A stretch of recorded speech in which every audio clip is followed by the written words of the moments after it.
What's up everyone, it's SHINGUJI again, and today we're going to do the Ultimate Anthropologist or Korekiyo SHINGUJI. This was suggested to me by one of my viewers, so thank you for suggesting this. If you guys want to suggest anything, I'll probably start doing polls now, and I'll let you guys vote for which character you want me to do next. Korekiyo doesn't really have a lot of screen time, or it isn't really like in the forefront. It's not one of the main characters in V3. It's more so, everything that has to do with him is more so towards his backstory on who he is and what he's at the what he actually does and why he actually loves anthropology. So, with Korekiyo, he actually had a sister who he had an incestuous relationship with, and she was very ill.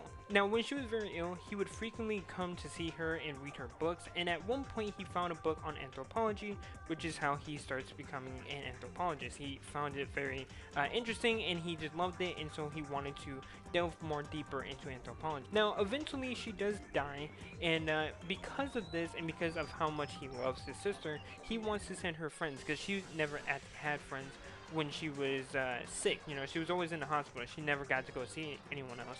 So then he decided to go around the whole world and venture out to find girls around her age that he thinks that she would actually love being friends with if she was able to, you know, meet them and everything. He was a mass serial killer at this point. He almost hit 100, which I don't know for sure. I'll probably have to check this and probably make like a little edit here. But I don't know what's the most amount of killing in actual like real life. But that sounds like a lot. Not a lot of people have been able to kill that many people and get away with it. Like, I know there's Fukawa from Danganronpa 1. She's obviously also a mass killer as well.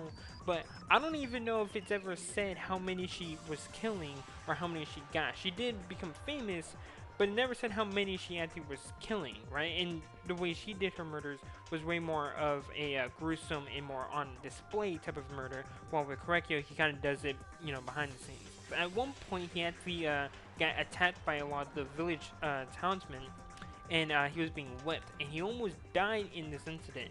And so when all this was happening, that's when he starts envisioning his sister, and eventually he got this split personality, where when he's starting to get stressed out or he's freaking out, his sister will kind of like, you know, pop in and like calm him down. Kind of like with Fukawa. Now I'm actually kind of seeing the parallels with those two characters. Fukawa also has a split personality. One of them is the killer, one of them is the normal her. But with Korekiyo, it's him and his sister. And having that split personality just there to kind of like help, you know, calm him down is actually kind of sad if you think about it, because it kind of tells us that like no one else can really do that for him. He doesn't really find any close relationships with anyone else. It's just his sister. And then eventually he obviously gets put in with the rest of the class, and now he's in V3, and that's when we obviously first meet him. Now with him, his main thing was he was hanging out with a lot of the girls to try to figure out which one he was going to kill so he could go and have them meet with his sister. And the one he decided to go with was Tenko, which kind of makes sense. Tenko is the one girl who likes to defend the girls from the guys, and that's just how she is. And I don't know if he was like thinking, oh well, maybe I could probably get other ones, because you can kill 2 people. That's allowed in Danganronpa, in like the rule set that Monokuma has. But I don't know if he was thinking that. Maybe it was just like, nope, it's just Tenko. That's the only one I want to kill her. Or I don't know. I even thought about this. This was kind of a weird theory that I kind of thought of when I was making this video. Of what if he was like, okay, I want to kill Tenko and make sure to perform the ritual for her. But if I can kill the other girls, a lot of them also fit the criteria as well, so then I can kind of hit that 100 mark. I don't know if you ever thought of it like that. It's this kind of weird thing I thought of, but I don't know, it could make sense. And so he starts setting up this ritual. Around this time, they were actually trying to do a ritual to revive someone, so he was like, oh, this is a perfect cover. I can set this up and have to kill someone instead of trying to revive them. I don't really care for what they're doing. And when he was doing this, Angie kind of comes in, but Angie's an idiot and doesn't really realize he's setting up a murder. And so she's like, oh yeah, I'm just looking for the candle. And then Korekiyo kills her. And he's like, okay, well, she's dead. I just committed a murder. But I really want to use the really cool contraption I made. I went through all the fucking trouble making it. I want to use it, you know? Like, and honestly, I kind of agree. Like, if you made this like really elaborate plan for a murder, and then someone stumbles on it and you have to kill them, it's like, well, fuck, I still want to use it. So he was like, no, I'm still gonna use it. And so he ends up killing Tenko, and then he obviously goes through the whole trial. So then Korekiyo then gets executed with cultural melting pot. And I'll be honest, at first I didn't really care for this execution. It wasn't like a big favorite of mine. It wasn't really cool or anything. But after learning everything that has to go into this, and as it, as time has gone on, this has definitely been one of my favorite executions. It's very brutal and it's really fucked up. And I mean that in the most literal sense.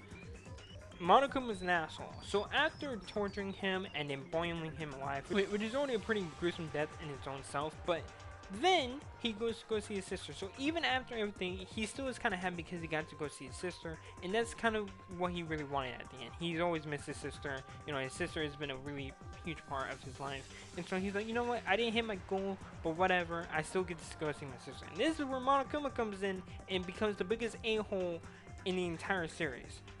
He then starts throwing salt on him, which I actually was able to figure out that this basically means they are banishing evil spirits. And so, to add insult to injury, his sister starts doing it too. So they start banishing his evil spirit, and I mean, it kind of makes sense. He's a mass murderer, and then he gets expelled and banished, and he doesn't get to go see his sister, which is already terrible. Like, you're already dead, right? And the fact that Monokuma comes in at the very end, even after you're dead, to fuck with you is already kind of messed up, because he's never done that to any of the other characters. And then guess what? Monokuma, just to add the little cherry on the top, decides to go hang out with his sister.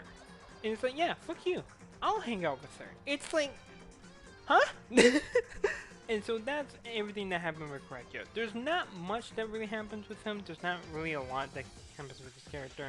And I don't know if we'll ever see him again. I actually don't, I'm not like the biggest fan of his character, but I don't hate him. He's a really good character, and for what he was there for, he did his job well. And I do like his backstory. His backstory was actually a lot more interesting than I thought it would be. And I'm also really happy that he wasn't like the same anime trope that a lot of people have, where usually you see people like Kakashi or even Gojo, where they had this mask, they're covering part of their face, you don't really see who they really are.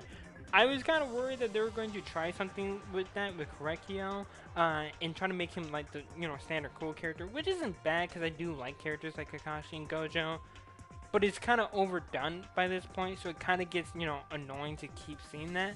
I'm kind of glad that he wasn't necessarily like the cool character, if that makes sense.